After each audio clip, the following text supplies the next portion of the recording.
সেনাবাহিনীতে আওয়ামী প্রতিবাদের দোসরদের বসানো হয়েছে, সুতরাং তাদেরকে সেনাবাহিনীতে রেখে কোনোভাবেই এই সেনাবাহিনীকে দেশের জনগণের পক্ষে কাজ করানো যাবে না, এমন অভিযোগ করেছেন গণ অধিকার পরিষদের নেতা Rashed Khan. ৩০ August Dhaka medical college হাসপাতালে চিকিৎসাধীন নূরকে দেখতে এসে রাশেদ খান সাংবাদিকদের সামনে এসব কথা বলেন।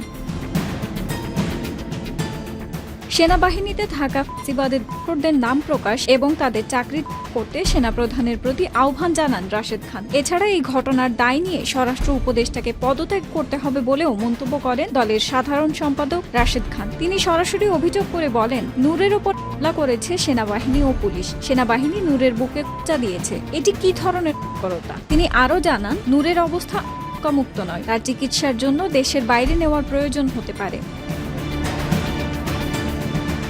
রাশেদ খান বলেন, তাদের উপর এই হামলা সুপরিকল্পিত ছিল এবং এর উদ্দেশ্য ছিল তাদের হত্যা করা। রাশেদ খানের অভিযোগ, বিজিএফআই আওয়ামী লীগের আমলে যা করেছে ডক্টর ইউনূসের আমলেও একই স্টাইলে কাজ করতে চায়। তিনি আরও বলেন, বিজিএফআই এর সঙ্গে জাতীয় পার্টির দেন দরবার চলছে, তাদের বিরোধী দল বানাতে চায়, তবে নির্বাচন নিয়ে বাহানা চলবে না বলে সতর্ক করেন তিনি।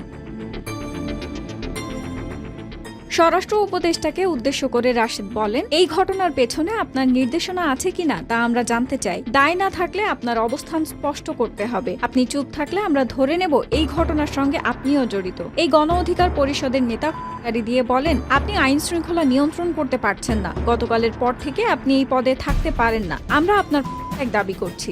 যা থাকলে ক্ষমা চেয়ে পদত্যাগ করবেন।